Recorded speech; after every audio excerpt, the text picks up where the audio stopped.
Welcome gamers to this week's vlog.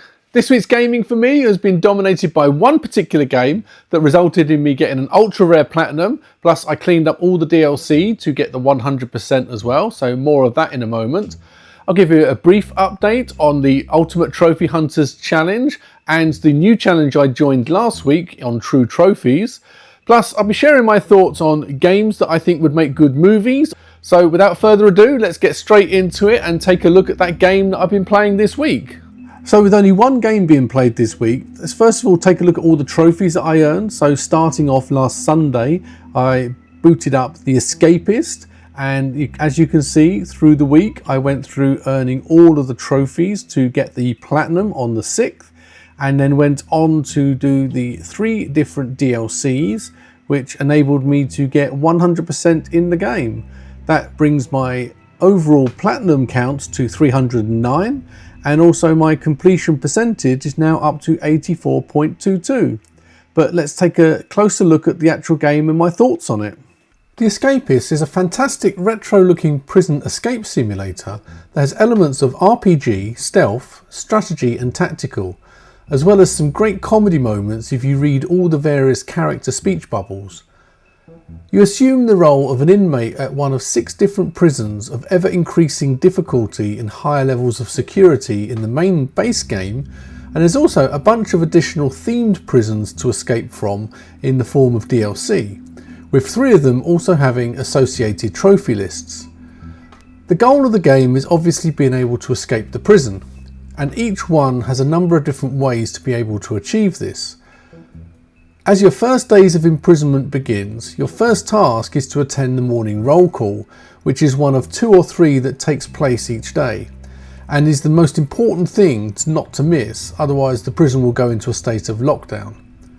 Once roll call has been fulfilled, however, you are supposed to go about your expected daily routines of regular meals, exercise, work duties and some free time.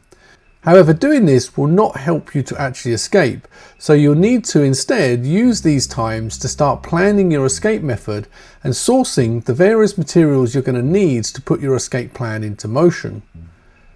You go about gathering the items you need in a number of different ways, either searching the desks of other inmates to steal what you need, while they're not around of course, buy items from inmates if you've got the cash to do so, or just beat them unconscious and take it from them by force. Many useful items can also be crafted from common items you find if you have enough intellect to do so, and it's worth spending some time in-game boosting that statistic in the library, as well as visiting the gym to also boost your strength and speed, which can be very helpful if you actually need to knock out other inmates and guards. For purchasing items, you will need to earn extra cash by doing favours for other inmates who will pay you to perform specific tasks. This could be from beating up another inmate or a guard, finding a specific item that they wish to have, or simply just causing some sort of distraction for them. Also, some items you may need for your escape could be locked in other parts of the prison, so you'll need to gain access to these places first, which can be done in a variety of different ways, like using the air ventilation system after lights out, taking the correct key from a specific guard by knocking them out and making a copy of it, plus ensuring to get the original key returned to them before they wake up, so as not to raise the alarm and have your plan discovered. Other options include, say, digging a tunnel where you come up in the item's location, being careful to obviously cover up any holes you make afterwards to avoid being detected. Or you can make a hole through a wall or fence and obviously cover that up again afterwards with pre-crafted posters or fake building blocks or fence panels. At any point, if you do get caught trying to escape or doing anything you're not supposed to be doing, you'll be sent to solitary for 3 days and will lose any contraband items that you've gathered so far. Once you've gathered all the items you need to make your escape and have your plan all set in place, then it is simply a case of putting the plan into motion and hope that you're able to pull it off without getting caught. The game is extremely good fun, and I loved the retro look and feel of the game and really enjoyed my time going not only for the platinum but also the 100% by also completing the 3 DLC prisons that have trophies associated with them, and they all have a pop culture theme to them, referencing the film Elf, the TV series The A-Team, and many of the James Bond movies. I highly recommend playing the game, which is an ultra rare platinum, and I'm now excited to play the other 2 games in the series. Let's do a quick update now of the 2 trophy challenges that I'm currently taking part in. The first one we'll look at is the Great True Trophy Score Challenge, and if you're not aware of this, then please look at last week's vlog, which goes into a lot more detail about how the challenge works and how the scoring is. It's a 15-week challenge, and essentially you have to score enough points to make sure that you're above the elimination line each time it resets on a Wednesday morning. For period 2, I'm currently in 10th place and overall in 16th place. Then looking at the team challenge, I'm in the team Dazza Crew, and we're currently in 5th spot for the period and 6th spot overall, so going great guns in the team challenge. Let's now hop over to the Ultimate Trophy Hunters Challenge. If you're new to the channel and you don't know anything about this challenge, then please follow a link in the description to a video that explains everything about this challenge, which is a year-long challenge and has 36 different challenge elements to it. And looking at the summary page, you can see that I'm doing pretty well on most of the actual individual challenges. A bit more of a breakdown on this is the second tab, and this goes into much more detail about all the games I've currently done to tick off the individual elements of the challenge, and details of what ones I'm looking to try and add to the challenge as we go through the rest of the year. And for a more detailed game plan for the final 6 months, which I put in place at the beginning of July, then you can see all the games that I have planned. And this is not something that is written in stone. It is subject to change if I find more suitable games, and I will maybe swap them out. But it's a roadmap to help me plan out the games that I need to be able to play to complete all the different challenges. The ones in green are the ones that I've actually now completed, and the ones in yellow are the ones that I'm planning to play next.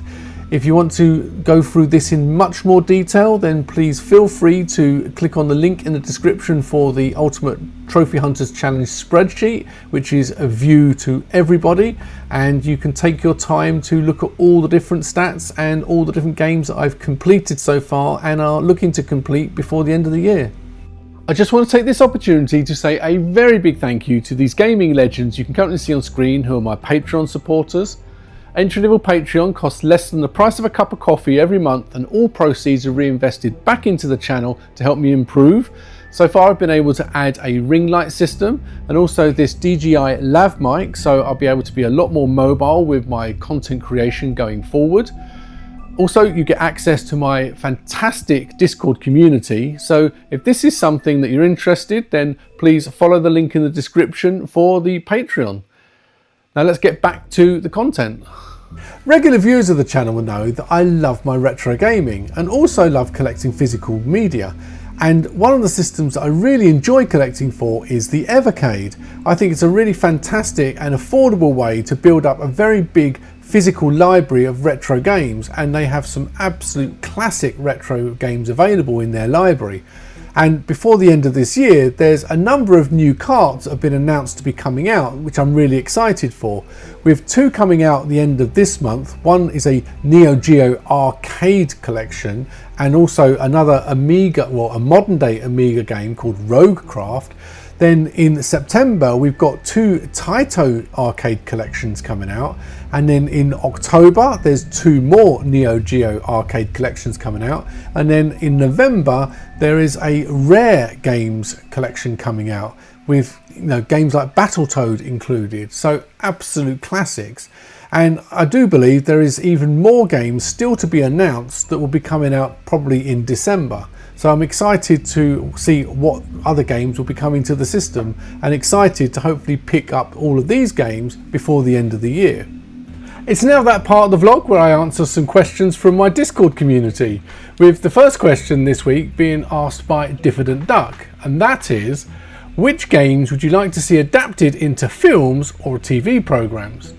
So Diffident, the first game that I would like to see adapted into a movie, and this has been the case ever since I first played the game, is Dead Space. Now I know there have been 2 animated movies released in the past, one called Dead Space Downfall and the other Dead Space Aftermath. However, back in 2013, Legendary horror director John Carpenter, who is famous for such horror classics as Halloween and The Thing, approached Dead Space creator Glenn Schofield at Visceral Games about the possibility of directing a Dead Space live-action movie. Reportedly, everything was being lined up for a possible film series franchise, but before anything really got going, everything to do with Dead Space, including the planned Dead Space 4 game, was actually put on hold by EA after Dead Space 3 became somewhat of a financial flop and was not very well received by the fan base. Everything then went very quiet until 2023, when in an interview, John Carpenter made a comment that after a decade of waiting, a film was finally going to be going into production, but it would have to be with a different director.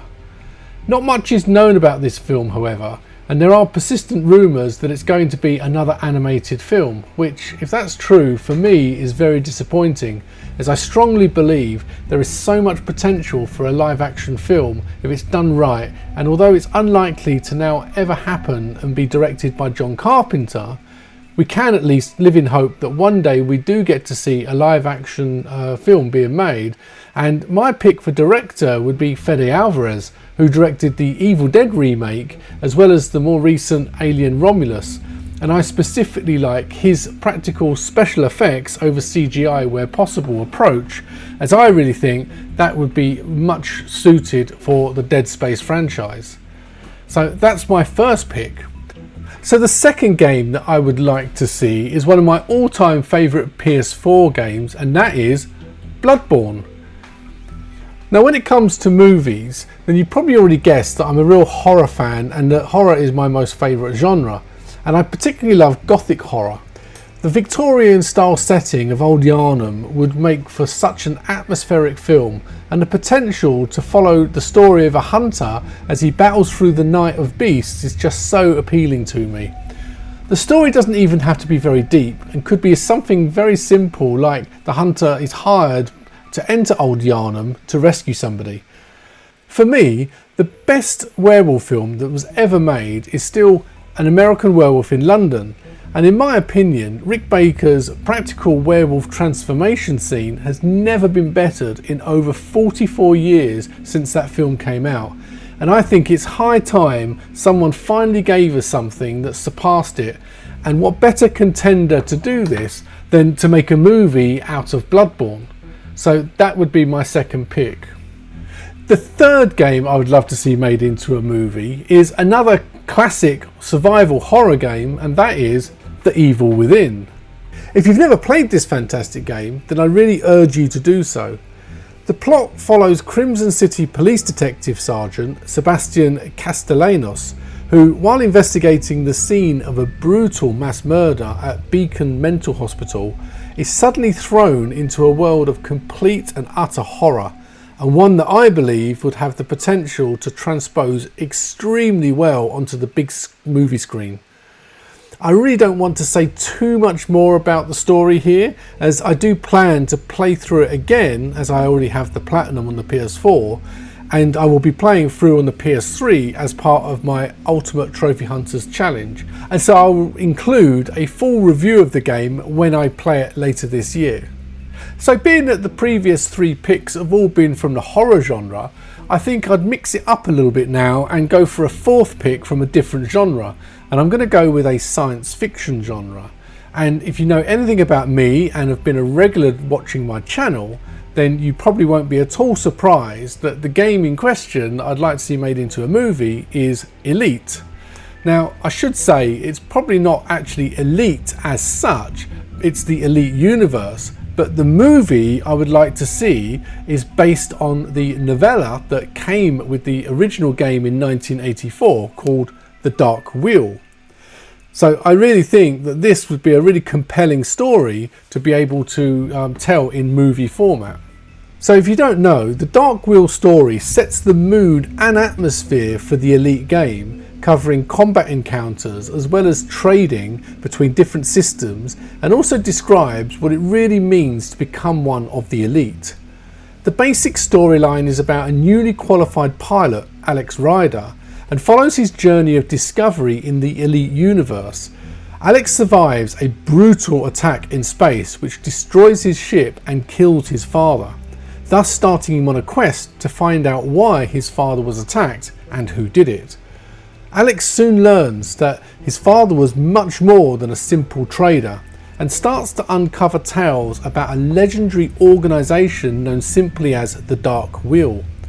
Aside from the novella, the Elite franchise has had an incredible amount of lore behind it, as well as including an ongoing battle between humans and an alien race of insectoids called the Thargoids, who reportedly have their fear glands removed at birth to make them fiercer and better warriors.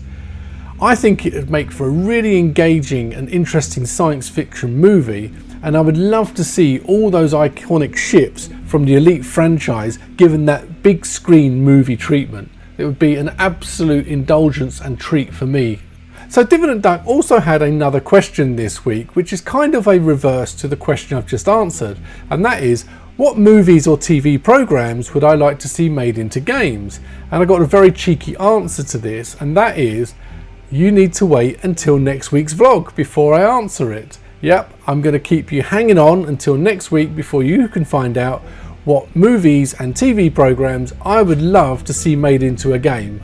So that's it for another week's vlog, and I really hope you enjoyed it. As always, if you haven't done so already, a like and subscribe is greatly appreciated and really does help a small channel to grow. And I really love reading all of your comments, and I reply to every single one. So please let me know what games you're playing and platinums you've been earning, and also what games would you like to see made into a movie.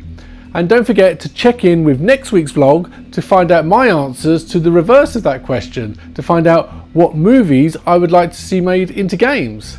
With all that being said, please enjoy your games, take care, and look after yourselves.